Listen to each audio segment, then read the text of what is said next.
K Arun ಅವರು ಏನು ನಾವು PAL ಹಾಕಿದ್ವಿ ಮತ್ತು ಅದ್ರ ಹಿಂದೆ ಏನು 2015 452 ಕೇಸರ ಒಂದು ವಿವರ ಇರ್ಬೋದು, ಮತ್ತು ಏನು ನಮ್ಮ ಈಗ PAL ಹಾಕಿದ್ವಿ ಅದ್ರ ಬಗ್ಗೆ ತಾವು ಸವಿಸ್ತರವಾಗಿ PAL ಏನಾಯ್ತು ಅದ್ರ ಬಗ್ಗೆ ಸಂಪೂರ್ಣ ಮಾಹಿತಿ ಕೊಡ್ತಾರೆ.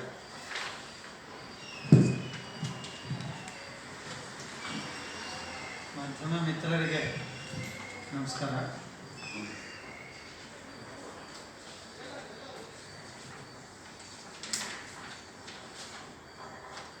ಮಾನ್ಯ ಡಾಕ್ಟರ್ ವಿಷ್ಣುವರ್ಧನ್ ಅವರು 1950ನೇ ಇಸ್ವಿ ಸೆಪ್ಟೆಂಬರ್ 18ನೇ ತಾರೀಕು ಅವರು ಜನನ ಆಗುತ್ತೆ. ತದನಂತರ ಅವರು ಚಿತ್ರರಂಗದಲ್ಲಿ ಯಾವ ರೀತಿ ಸಾಧನೆ ಮಾಡಿದ್ದಾರೆ ಅದನ್ನು ನಾನು ಪ್ರತ್ಯೇಕವಾಗಿ ಇಲ್ಲಿ ವಿವರಣೆ ಕೊಡೋ ಅಗತ್ಯ ಇಲ್ಲ ಅಂತ ಅನ್ಕೋತೀನಿ.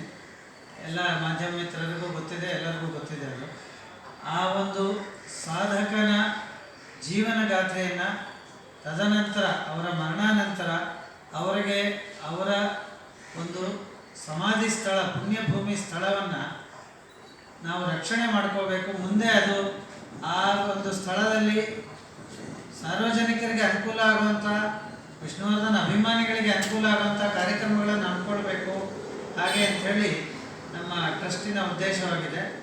ಆ ನಿಟ್ಟಿನಲ್ಲಿ ಸತತವಾಗಿ ನಾವು ಸರ್ಕಾರಕ್ಕೆ ನಾನಾ ರೀತಿಯ ಒಂದು ಮನವಿ ಪತ್ರಗಳನ್ನು ಕೊಡ್ತಾ ಬಂದ್ವಿ.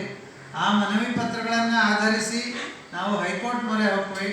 ಹೈಕೋರ್ಟ್ನಲ್ಲಿ ಈ ರೀತಿ ನಮಗೆ ಸರ್ಕಾರಕ್ಕೆ ಒಂದು ಡೈರೆಕ್ಷನ್ ಕೊಡಿ, ಆ ಡೈರೆಕ್ಷನ್ ಆಧಾರದ ಮೇಲೆ ಏನು ಪುಣ್ಯಭೂಮಿ ಸ್ಥಳ ಇದೆ ಅದನ್ನು ಸರ್ಕಾರ ಆದರೂ ಸ್ವಾಧೀನಕ್ಕೆ ತಗೊಂಡು ಅದರ ಒಂದು ಸಂರಕ್ಷಣೆ ಮಾಡೋದು, ನಿರ್ವಹಣೆ ಮಾಡುವಂಥ ಕೆಲಸ ಮಾಡಲಿ, ಅಥವಾ ನಮ್ಮ ಟ್ರಸ್ಟ್ ವಶಕ್ಕಾದರೂ ಕೊಡಿ, ನಾವು ಅದನ್ನು ನಿರ್ವಹಣೆ ಮಾಡ್ತೀವಿ ಹಾಗೆ ಅಂತ ನಾವು ಸಾಕಷ್ಟು ಮನವಿ ಪತ್ರಗಳನ್ನು ಕೊಟ್ಟು ಹೈಕೋರ್ಟ್ ಮೊರೆ ಹೋಗಿದ್ವಿ. ಸೊ 2023ನೇ ಇಸ್ವಿನಲ್ಲಿ ನಾವು ಹೈಕೋರ್ಟ್ನಲ್ಲಿ ಒಂದು ಸಾರ್ವಜನಿಕ ಹಿತಾಸಕ್ತಿ ಮೊಕದ್ದಮೆ, ಪಬ್ಲಿಕ್ ಇಂಟ್ರೆಸ್ಟ್ ಲಿಟಿಗೇಷನ್ PIL ದಾಖಲು ಮಾಡಿದ್ವಿ. ಅದು 2024ನೇ ಇಸ್ವಿನಲ್ಲಿ ಇದು ಸಾರ್ವಜನಿಕ ಹಿತಾಸಕ್ತಿ ಏನೂ ಇಲ್ಲ ಇದರಲ್ಲಿ ಹಾಗೆ ಅನ್ನೋ ಒಂದು ಕಾರಣವನ್ನು ಕೊಟ್ಟು ಹೈಕೋರ್ಟ್ ಅದನ್ನು ವಜಾಗೊಳಿಸಿದೆ.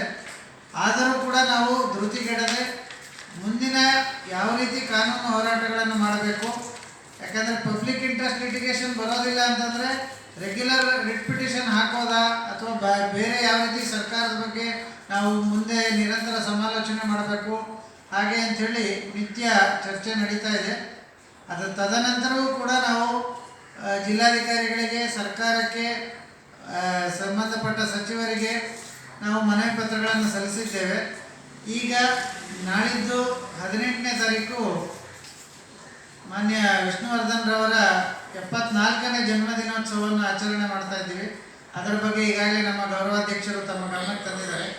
ಕಾನೂನಿನ ನಿಟ್ಟಿನಲ್ಲಿ ಈ ಕಾರ್ಯಕ್ರಮದ ನಂತರ ನಾವು ಮತ್ತೆ ಹೈಕೋರ್ಟ್ ಮೊರೆ ಹೋಗಬೇಕು ಅಂಥೇಳಿ ಚಿಂತನೆಯನ್ನು ನಡೆಸಿದ್ದೀವಿ.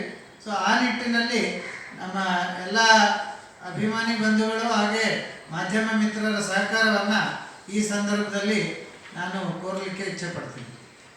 ನಮಸ್ಕಾರ.